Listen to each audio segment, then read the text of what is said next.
Hello there. Welcome to the Good Art Friends. Jonathan, my good friend, how are you doing tonight? I'm doing all right. We are recording this on the holiday weekend. I've done a lot of running. You and I went to go watch some baseball. The sun is good. The baseball is very good. The hockey is existing. Yeah. When we're recording, the Hurricanes are down 3-0. I mean, maybe there'll be some Red Sox-esque remarkable turnaround, but yeah, probably when people are actually listening to this, it's not good. Not good. No, probably not. Yeah. What is something that is good though? Things that are good, really baseball, man. The team that's on my shirt, the Chicago Cubs are winning a lot of games. I've gone to go see some really good concerts. I saw Chicago band Pet Symmetry, and I got to hear them. Symmetry. That was Symmetry, everyone. Yes, and I got to hear them perform their seminal hit, a detailed and poetic physical threat to the person who intentionally vandalized my 1994 Dodge Intrepid behind Kate's apartment. That was phenomenal. Yeah. That's good. That's good. I've been reading through and watching Murderbot. Are you familiar with Murderbot? I'm familiar, but don't know much of. Okay, yeah. Martha Wells is the author, and she started writing this story about this robot that essentially gets themselves free will by taking off their governor module and all those kind of things, and he wants to use that free will to just binge watch shows because humanity annoys him. It's great. We are a neurodivergent friendly podcast here. So Wells wrote that, and a bunch of people started being like, "Oh, Murderbot is very autistic," which led Wells to realize, "Oh crap, I'm neurodivergent," and then she's kind of leaned into that in future. So, but not neurodivergent in that annoying Big Bang Theory of just like encyclopedic knowledge on those kind of things, but more so autistic in the sensory overload and awkwardness interacting with other humans and just wanting to escape into your special interests, which I appreciate and can very much relate to. So yeah, I'd recommend those books and the series on Apple TV to any of our other fellow neurodivergent listeners. Yes. Cool. Quick little show discussion note here. And I don't know if you saw recently Charlie Cox, he who plays Daredevil in the Netflix series and now in Daredevil Born Again, which we talked about in a previous episode. Yep. Is on the record for saying that he did not like the bank heist episode.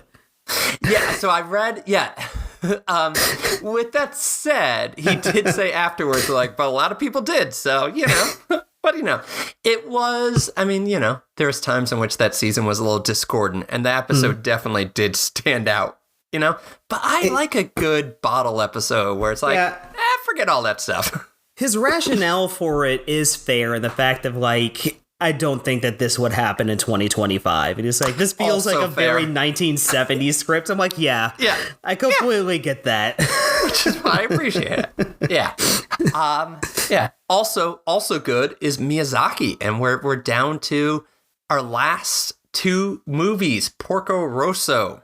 Yeah, I didn't get a chance to watch before we recorded this, but I need to, and I'm looking forward to it. Okay.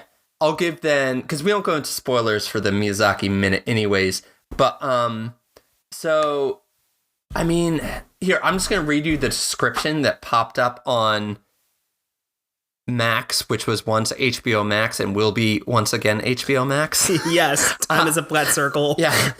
Set in a mid-war Italy swept by fascism, Porco Rosso, a bounty hunter with the face of a pig, takes on the sky pirates terrorizing the Adriatic. And just that. Sold. And it's, and oddly, because, we started with, later Miyazaki can get somewhat abstract, but this is a very straightforward story apart from the whole figure that was cursed into looking like a pig. But I enjoyed it, I thought that it was kind of a beautiful a metaphor about people that, give up their humanity and what you can do to get it back and all those kind of things. It was similar to our last episode, The River Has Roots. It was something that was like kind of a fairy tale, but that subverts a lot of the fairy tale tropes. It was at times, and it's not criticism, just my own preference, a little bit that, the cantankerous protagonist who's, I only look out for myself, that kind of trope. That, and to be honest, just since this movie has aired, has been done a bit. And unless Harrison Ford is playing it, it doesn't. I don't have as much patience for that one. Yeah. Like there's a line in there, all middle-aged men are pigs, which to me feels like it sets the bar low. But that's just kind of my own stuff. But the story itself, I thought was fun and engaging and had that constant like, oh, there are pirates, but then the pirates aren't, as awful as you think they are at the beginning and all those things. It's and the female character, the girl, there's an engineer in it she was my favorite character in it. So yeah, I would recommend it. And then I think that leaves us just with our last Miyazaki movie, his first one, pre-Ghibli, Castle of Cagliostro. I love how we started with his most recent movie and we'll end with his first. Sure, intentional. Let's just say we did a great job on that. Yeah. Yes, we did. Planned from the start, of course. Okay, so that will be next month, and you can chime in with your thoughts on Porco Rosso. Okay, but what is this month's topic? This month's topic, we are talking about the album Brave Faces Everyone by Spanish Love Songs. And yes, we do a lot of planning on this episode or on this podcast.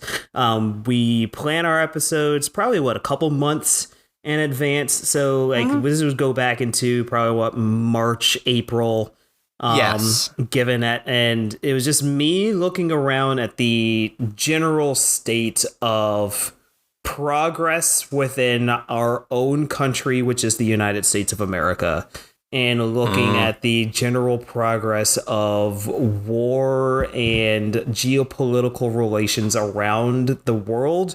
And I was just feeling like I don't feel very good at all.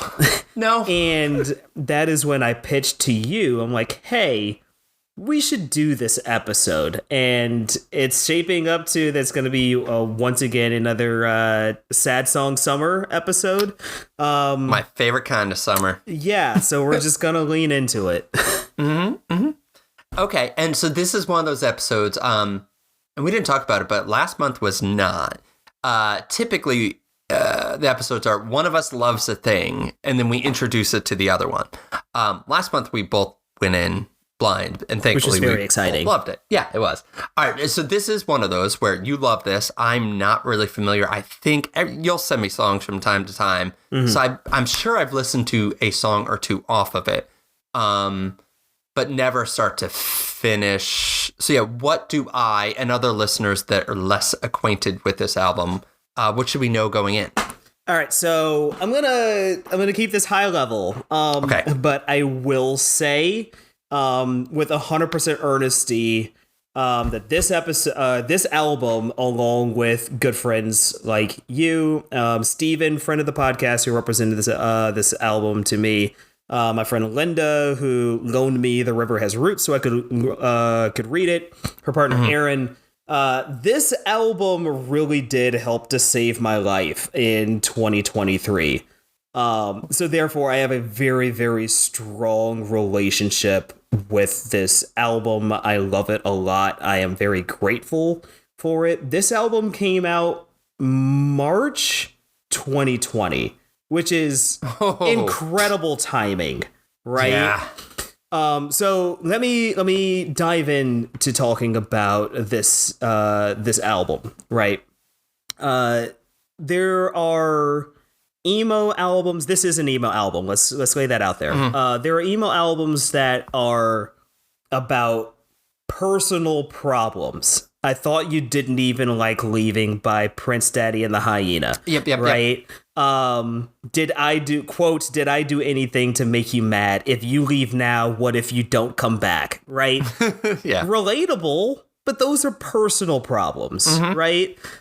Brave Faces Everyone says, this album doesn't say, hey, I think the world is out to get me. This album says, the world actually is out to get you. Let's talk about it. Okay. I'm intrigued. I'm writing that down. Yeah, let's talk. I'm just this dead air while I write that down and remember that. Yeah. But this album is a very bare-faced discussion about the abject terror and horror of living. Yeah, that rings true. Yeah. Okay. All right, and anything like musically or anything that stands out? There's a lot that stands out musically, but it's really just in the fact of the lyrical writing. And this is something that I really appreciate about this album, is that, like, you can understand what is being sung more often than not. Yeah, you can also go read the lyrics. But yeah, like, sonically, and also, like, we have our song titles.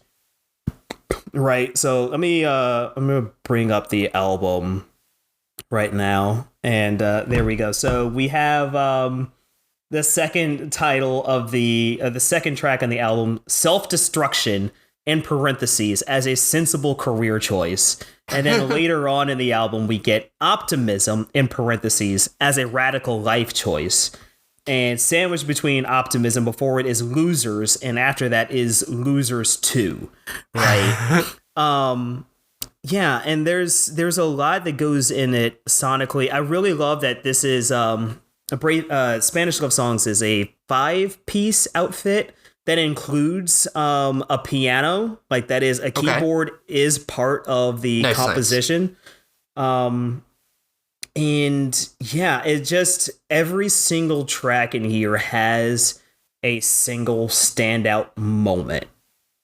Okay. All right. Well then, yeah, once we hang up, I'm going to listen to it. I'll dive into the lyrics. I'll process a bit. And then we'll come back and chat about it after. Anything else beforehand?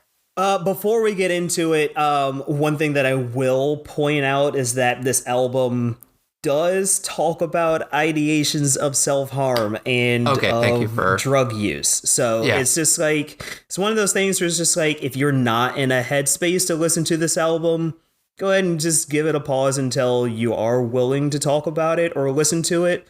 But this album itself is one of the strongest albums, emotionally, metaphorically, and in the message that it is trying to say, that I've listened to in a very long time in my life.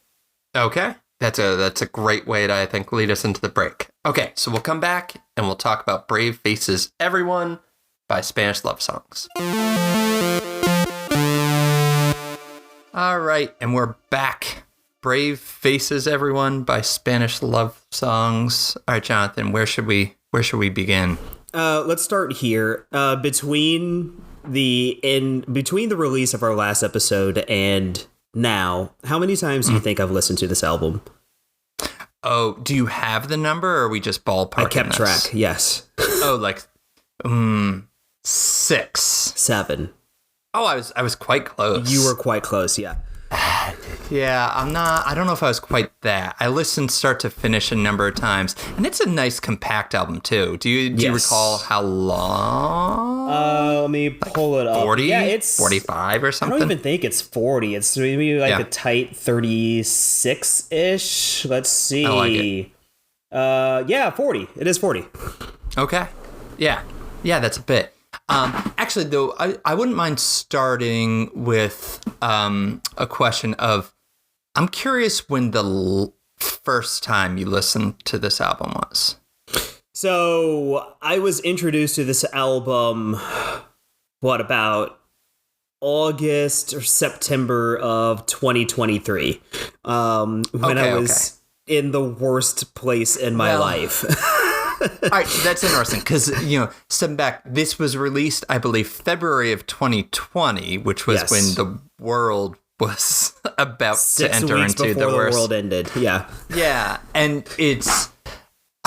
and I mean, it grapples with like kind of broken capitalism and anxiety and feeling like the world is breaking before you, and how do you respond? What is your responsibility? All those kind of things. But then also you talking about it on a personal level, it hit in kind of a similar time. That's interesting. Mm-hmm. Was that good? Was that cathartic?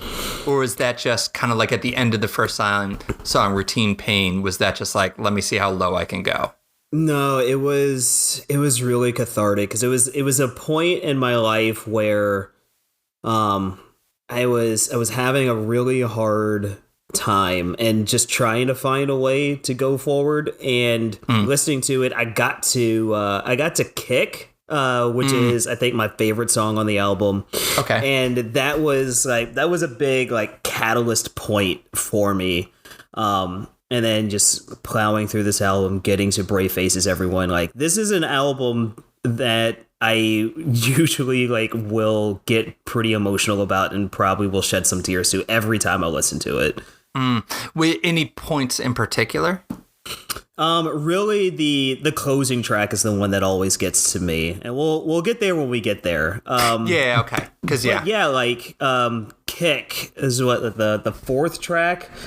And it's just, I love the chorus in there. There's truth in what they say. The world's gonna kick you either way. Which was like what it was like for me. It's like I was in a phase in my life where everything was going fine, and then everything collapsed. And it's just like, no matter what, like when you're riding a high, when you're low, they're gonna go after you. Yeah, and there was a neat, and you and I kind of talked off air about, in February 2021, what is the songwriter's name, the lead singer's name again? Yeah, he did apparently a Twitter chat where people just asked him, like, what's this line mean? What's this line mean? And one of the questions was for this.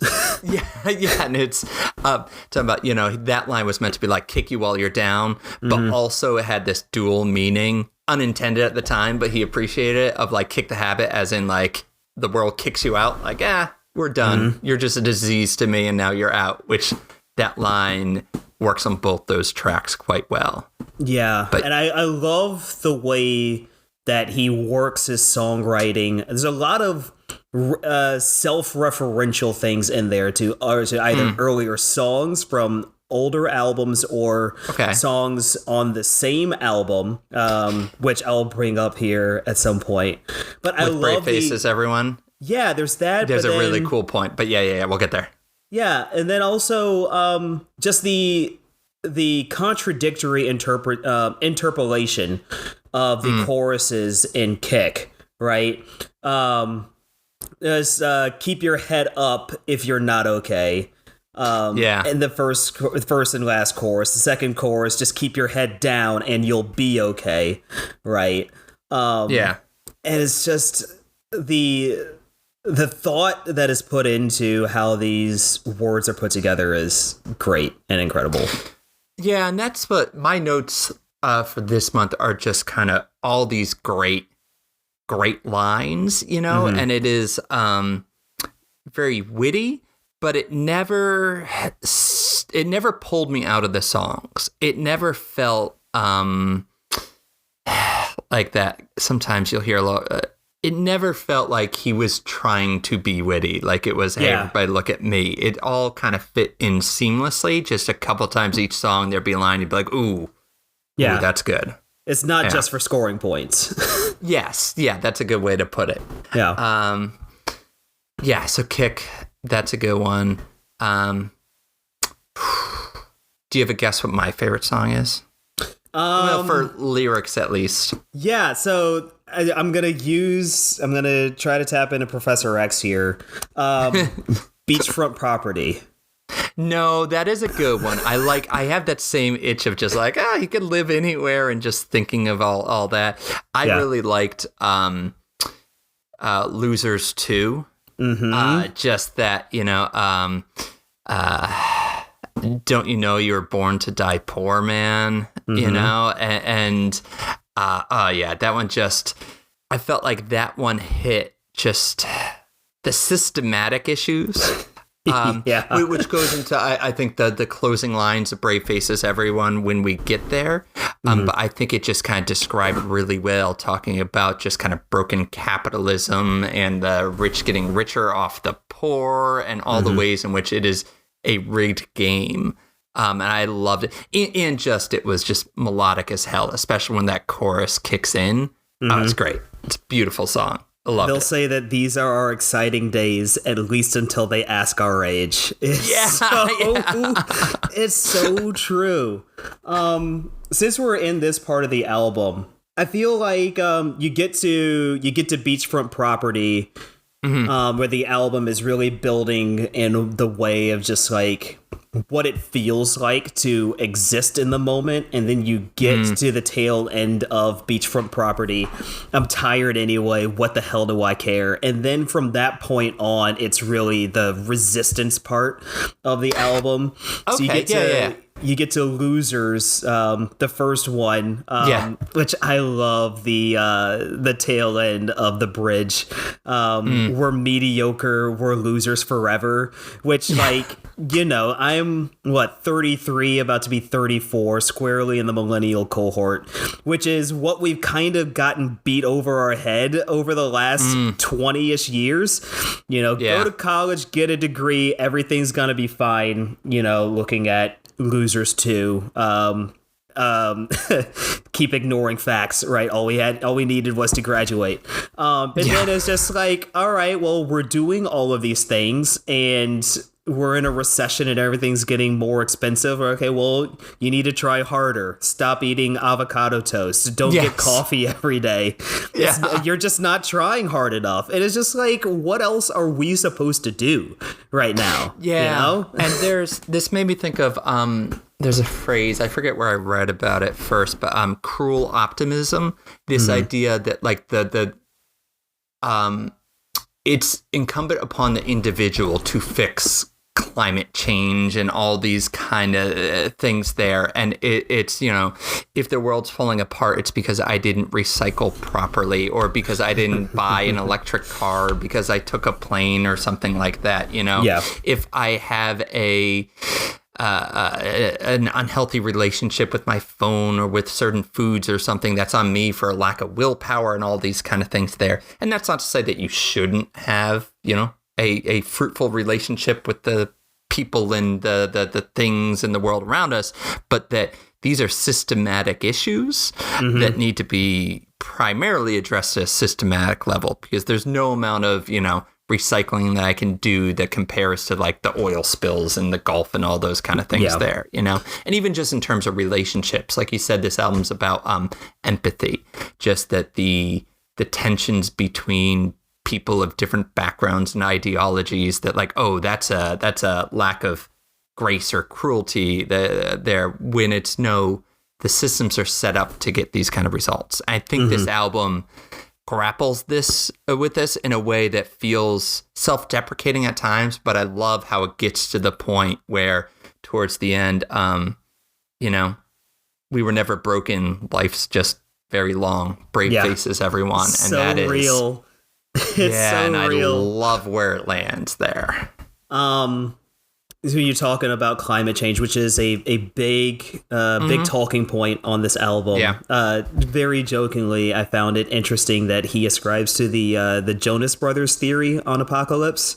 What was that? I haven't heard this. Go on. Not much has changed except we live underwater in the year 3000.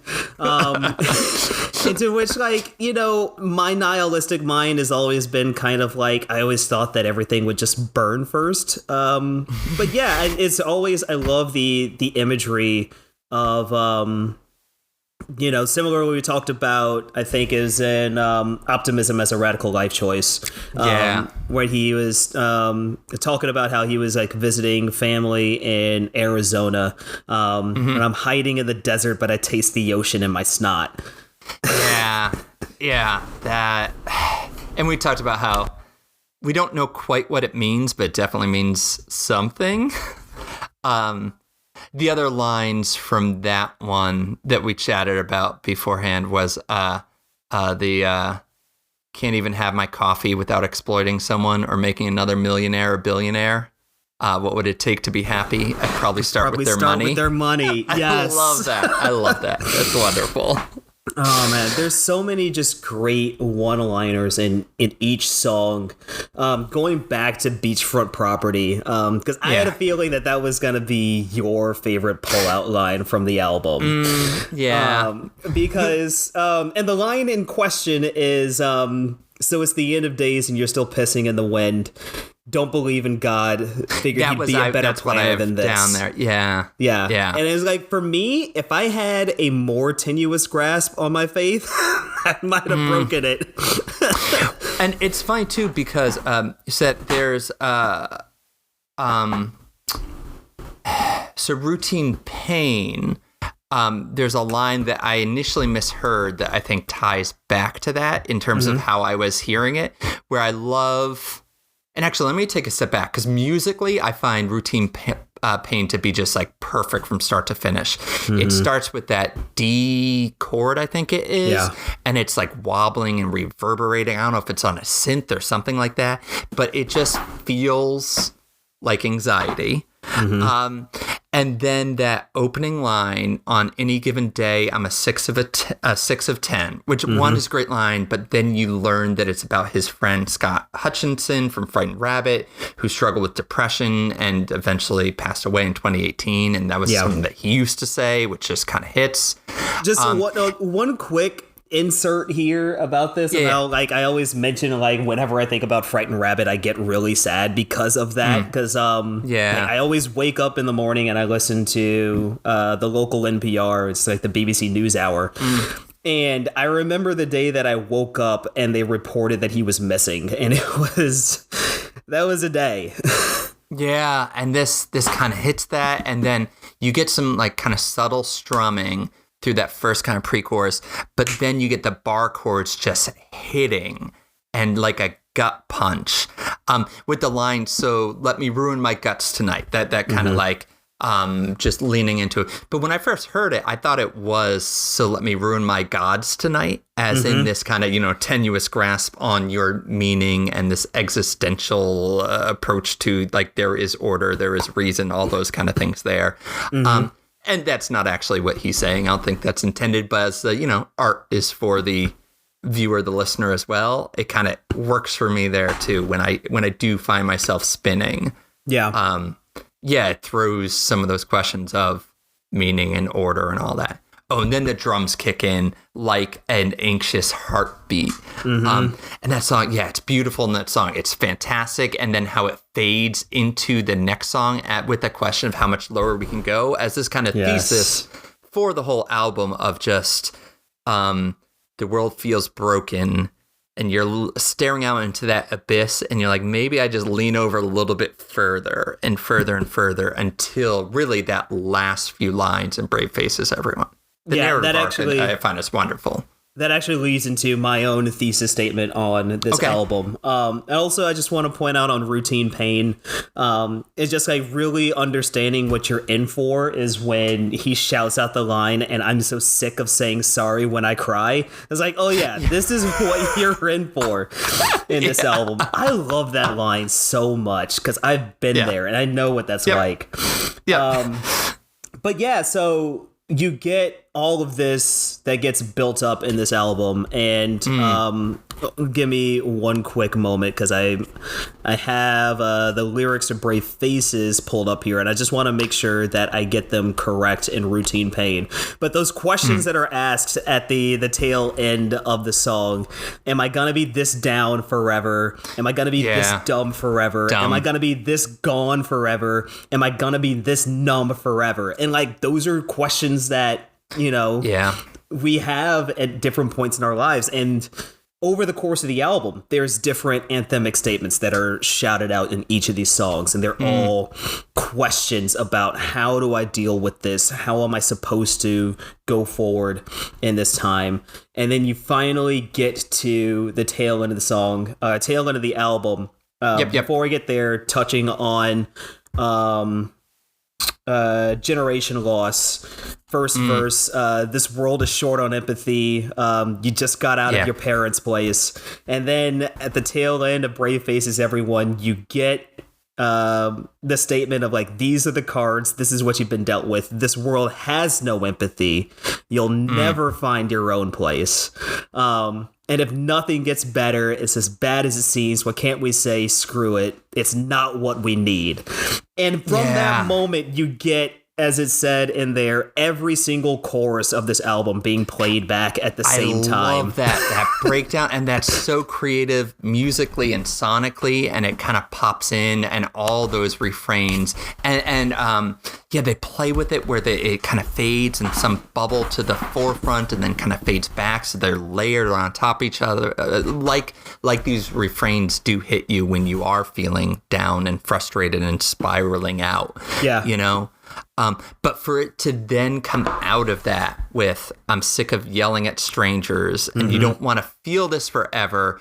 Is it going to? And we're not broken. This isn't on us. This isn't because of the lack of, planning, that we don't have a house and all those kind of things there, that this is built into the game, the system, and Brave Faces Everyone. Yeah. It is a shockingly empowering and optimistic ending for an album that is a gut punch after gut punch after gut punch. And I love that in that amalgam of choruses, the last line that gets pulled out is unfinished. Or I guess the penultimate one that gets pulled out is unfinished. But in one of my favorites in the chorus, from losers, hoping all this time, but all you'll find is, and the line doesn't get finished, but of course is, it gets harder, doesn't it? Yeah. Oh, that's a good point. Yeah. And it's not denying that it's hard or it sucks or any of those kind of things, but it's giving a context that I think can be helpful. It reminded me a little bit of, do you know the Bright Eyes album, Lifted, or The Stories in the Soul? Bright Eyes is a blind spot for me. I need to listen to more of them. They have a similar kind of record. It's a really good one. And it's about just the world being broken all these different ways. And the last song on it is like a 8-minute epic or something called Let's Not Shit Ourselves to Love or Be Loved. And it's about him spiraling and all these kind of things. But then at the very end, he kind of comes out of it and realized that, to love and to be loved is kind of the big secret. But he's worried that he's going to end up back in that hospital room where the song kind of takes place. And it's a similar kind of, optimistic's not necessarily the right word. Just a little bit of grace in it, Yeah. It's not promising like things are going to be okay. It's just saying, world's not broken. It's not you that's broken. It's the world, Yeah. Yeah. I also want to zero in real quick on Brave Faces Everyone as an entire song. And I love how tonally it's so much, and I was going to say it's so much different, but it is a tonal shift from the rest of the album, because it is still the aggressive the feel that the rest of the album is, but it is so much more tongue-in-cheek and humorous. Yeah, true. Because you get one of my favorite lines in here, and I used to like to pretend that it's about Wilmington. I saw a sign in Hanover that said the future is in motion. Yeah. But the motion has me sign. Sick. That's okay. Yeah. I'm sick of standing, which is so real. Also, I should be happy. I have no personal effects.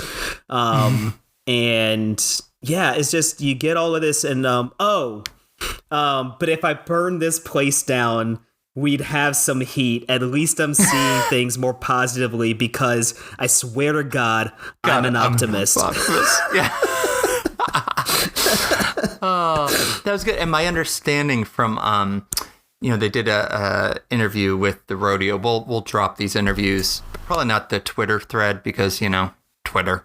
But talking about how this was one of the first songs he wrote or they wrote, I should say. And essentially all the ideas were kind of built in here, and they were just kind of unpacked as they worked on some of the other songs, which is kind of a neat idea. And then they repacked it in with that breakdown where all those refrains are kind of surfacing again, which is pretty cool. Yeah. So breaking out of this album just a little bit, as I mentioned that a lot of the writing that he does here is referential to older material, and he carries that forward in the next album, which is titled No Joy, which I have on vinyl, which I can loan to you. Oh yeah, please do. I've been listening. There's an acoustic version of a bunch of those songs too that they have out there, and it's pretty good. It's pretty good. Yeah. Haunted, right? That also found me in 2023 because that album came out in 23. And Haunted found me exactly when I needed it. It was almost as if it was written specifically for me in that phase in my life. You're not haunted, you just miss everything. But I don't know if you remember in there at the tail end of the song, that line gets followed with, "It will be this bleak forever, but it is a way to live." Which goes back to that mirrors it. And it seems like self-referential is the right way. And there's in that rodeo interview talked about thinking of that kind of theme and the purpose of each album, which I think is a neat way for a band to exist. The Divorce album on Giant sings the blues. They called it the I Suck album on Schmaltz. The World Sucks albums on Brave Faces, and then it seems like No Joy was meant to be a little bit more optimistic in some ways. Does that seem right? Yeah. Also, Schmaltz being the I Suck album, I was listening to The Boy Considers His Haircut earlier today, and I'm like, this is...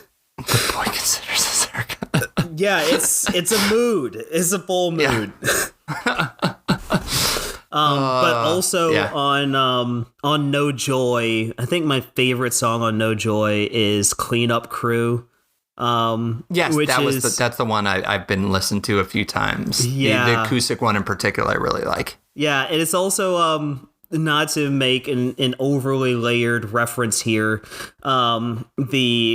The Wombats put out like one of their big singles was Let's Dance to Joy Division, and it's very much that, because like you had me there for a second. This is all set to like a phenomenal dance beat, right? I whistle while I work, but the work is gone. So let the cleanup crew just come eat me alive. Also, what's the first part of it? Oh, you had me there for a second. Start to believe that that we could make it, just like life, to come teach me a lesson every time I swear I forget it. Yeah, really optimistic. Feel good stuff. Yeah, I like how they describe themselves as grouch rock, which is that's a great category. Love it. 10 out of 10. No notes. I have one more extended listening. Okay. This is Tact is Dead by Tellison, as a single song by them. And it's also very much in the vein of, well, this is what our generation is currently dealing with. For example, the opening lines of the song are, "On the day I graduated, I passed out on the floor. You mean there's more? I've done everything you said. I don't want to intern. It turns out meritocracy was a lie. As a philosophy, it don't work. They just told us that to keep us in line." Right? Oh, that's good. That's good. And I remember I played this song. That lines up nicely with this. Yeah, I played this song once for my dad, and I was telling him, like, this is what my generation is going through right now. Like, I know that, like, we had honest hiring, well, for the most part, honest hiring practices in generations beforehand, but now a lot of times I see friends and other associates going through interviews and never hearing back from a company, or never actually being genuinely interviewed or given a fair shot at it, or just job application after job application where you don't hear anything. And it's just like, you hear everything about unemployment and why don't people want to work, and there's so many people trying to get jobs, and it is so difficult right now. Yeah, especially, and as we, stand at the precipice of thinking of like, how are we going to protect ourselves from AI taking out a lot of these kind of like entry level kind of things. And yeah, that's the, like I'm 40, I graduated right in time for one recession, had a few there, got a few ahead of me too, it's, yeah. Ugh, krautrock. Important. Yeah. But no, thank you for introducing me to this. And also I found this kind of worlds colliding. They do a cover of Phoebe Bridgers' Funeral, which I highly recommend. And one of the just sadder songs, but sing for what is hold on, because you like lyrics. Let me pull up the opening line in that song. Phoebe Bridgers. I just want to make sure I get it right because it's great. I'm singing at a funeral tomorrow for a kid a few years older than me. I've been talking to his dad. It makes me so sad. When I think too much about it, I can't breathe. It pretty much goes on from there. But yeah, that's one of the sadder songs, which is actually, I think we're going to do in a couple weeks between episodes. We're going to do some of our favorite sad songs, really lean into the skid. I'm excited. Sad songs, good art. Yeah. Ooh, I like that. That's good. Then after that, our next kind of big episode for, let's see, July we'll be done with Miyazaki because we're doing that Castle of something. Cagliostro. Cagliostro. Yeah. And then we'll be done. We have worked our way through every major Miyazaki movie. So we're going to do a kind of retrospective. And then, what are we doing in August? Because this might be relevant for some listeners. Yeah, I'm really excited that I think we both decided that we can start on this now. So we were both fortunate enough to get a Switch 2, which was very difficult and not fun. But we have it now to have the fun, and I get to go back and talk to my favorite talking dragon boat and play The Legend of Zelda Wind Waker. So we're telling y'all that 2 months ahead of time, just so you can take your time with it. The Triforce fetch quest at the end. You don't have to rush that. So start playing.